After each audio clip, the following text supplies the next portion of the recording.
So day 4, we're doing the notes before the quiz because it's a good review. So now, day 4 is almost identical to day 3. Only thing that's different about day 4 is now we're going to have brackets on both sides of the thing. So one extra step, right? Well, that's in the day 3 a little bit harder. Not that the math was hard, it was just a lot more steps. So we're going to start off with an easy example. We're going to do the 3 questions, or maybe only 2 questions on the left-hand side, and we'll go from there. All right, so this was a basic day 3 question, right? We split at the equal sign, and our goal is always to have x by itself on all the numbers on the other side. But with these questions, there's x's on both sides of the equation, right? So we have an extra little dilemma is we need to move all the x's together. And to do that, we need to pick a side for the x's to be on. All right, so now we write down our choice. So the boys over here said we want the x's on the left side. That's fine, right? That means we want all of our numbers here. This will help guide our decision. Now, last day I told you, hey, it doesn't matter what side you pick the x's on. Honestly, mathematically, it doesn't matter. But there is a side that might lead to less mistakes for you, right? So this is my tip for you guys, right? When we move numbers, we are adding and subtracting, we're moving a whole term. So we don't want this 2.7 here, right? How do we get rid of it? Do we add? Do we subtract? What do we do? Subtract. It's positive 2.7, so we minus 2.7. Thomas, is this arrangement going to work out? All right. Okay, so my advice is to help reduce errors is when you're picking the side of the x, look for the side that gives you x as a positive number as your second step. When we do this calculation, our x is going to be a negative number. It's not a big deal, but that's where most of you guys make your mistakes. It's not with all the steps. You know what the steps are. You make your mistakes with a negative sign. So you have to be more cautious with negative signs. So if you just pick the side that gives you x as a positive number, you can be a little bit less cautious. But on this one, we chose the x to be on that side, so that's what we're going to do. So these ones cancel each other out. Because positive 2.7, negative 2.7 makes 0, right? Then we subtract these. We have 1.3 minus 2.7. Can anybody do that in their head? Or should we grab a calculator? 1.4. Yeah, but negative 1.4. Right? So negative 1.4x.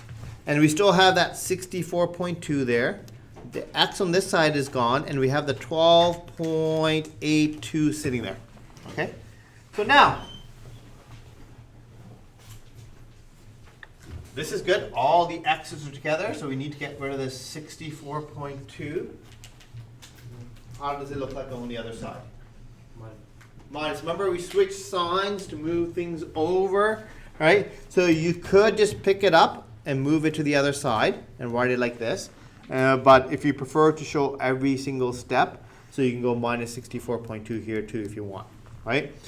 It's up to you, right? When you look at the answer key for assignment 3 today, you'll see that I'm going to show a lot less work because we're getting to the point where you should be able to see the little baby steps in between, all right? So we have negative 1.4x left over on the left-hand side. The other side, we subtract those two numbers. I'll go like this. So you have 12.82 subtract 64.2 gives us 51.38 negative. Negative 51.38.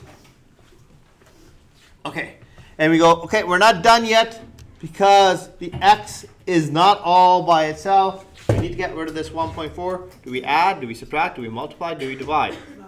Divide. Wait, why'd you add a negative? It's 12, take away 64. You're getting more negative, right? Yeah. Right? So now, remember the goals are to, when you're adding, subtracting, to make zeros. So those made zeros here. When you're multiplying and dividing, the goal is to make 1. So we don't divide by 1.4, we divide by negative 1.4. Because negative divided by negative gives us a positive 1, right? So you divide the other side by negative 1.4. 1.4s disappear. We left with the x. On the other side, we do that calculation. We divide those two numbers. You go, okay, we go 51.38 divided by 1.4. I'm not going to put the negatives in because I know two negatives make a positive. You divide those two numbers, you have 36.7. And that's it.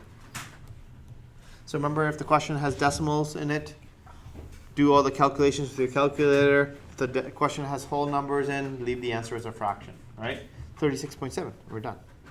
All right. So let's move. That is day 3. All right? So that won't be on the test. So. Today's quiz. All right. So, slightly harder question. If we have brackets, you were here for the notes. You can do the notes. You can do this. You'll be fine. All right? Okay. If we have brackets, our first thing to do is get rid of the brackets. We want our answers x equals something, and we can't do that if the x's are trapped inside the brackets. So here are our steps. Remember, first is we get rid of it by timesing it. That is called the distributive property. That's the rainbows.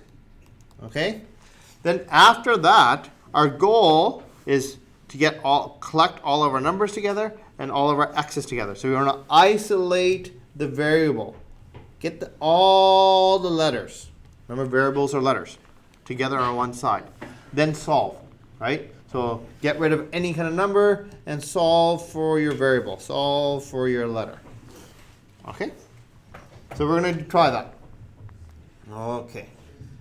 So let's go and let's try this one here. Okay? So this number, 6, before we start moving things around, we need to get rid of these brackets. So 6 is multiplying the brackets. So you go 6 times x is 6x. Then you go 6 times 1.5. Can you do that in your head? Minus 9. All right? Then you go, we have our equal sign. Then we have another set of brackets here. We have a 5 sitting here. So the 5 times the x, or the 2x, gives us a 10x. We're multiplying, right? Then we have the 5 times the 1.8. Can you do that? Plus 9. All right. Okay. So now, make a decision of what side do you want the letters on? Cash, you're paying attention, right? Yep. What side do you want the letters on, left or right? Right. Right. See? Cash picked right. That's what I would personally have picked as well, because the right side gives us positive x when we do our calculation. Right? So, x is over here, numbers over here. Right? That means this 6x does not belong on this side. We need to pick it up and move it to the other side. How does it look like on the other side? Cash? You gotta minus it. Minus it. Minus 6x here, minus 6x here. All right? The x's go away. Be 6 minus 6 is 0. On the right-hand side, we have a 10 minus 6, which is a 4x. We still have that plus 9. So notice, when I put the 6 over here, I stacked it with the x, right? Always stack the x's together and always stack the numbers together. What do I have left on the left side?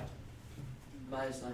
Minus 9. Don't forget about this minus sign here too, right? Not just a 9, a minus 9. So in other words, a negative 9 there. And there's an equal sign in between here. Okay? So we focus on the side with the letter. This becomes day 2. 4 or 9, which one do we move next? 9, add or subtract? Subtract. Subtract. We subtract 9. So it's minus 9 on this side, minus 9 on this side. The 9s go away. We have negative 18 equals 4x. Then you divide by 4. And the 4s go away. Hold on. X is equal to negative 18 over 4. And then you can divide by 2 to make it smaller, so it's the same as saying negative 9 over 2. Okay. Is that bringing back all the memories of how all these things work? All right. So we will go over the day 3 assignment. So grab that out first, Thomas, and you can head out. All right, then we'll do our review. All right, so grab out your assignments.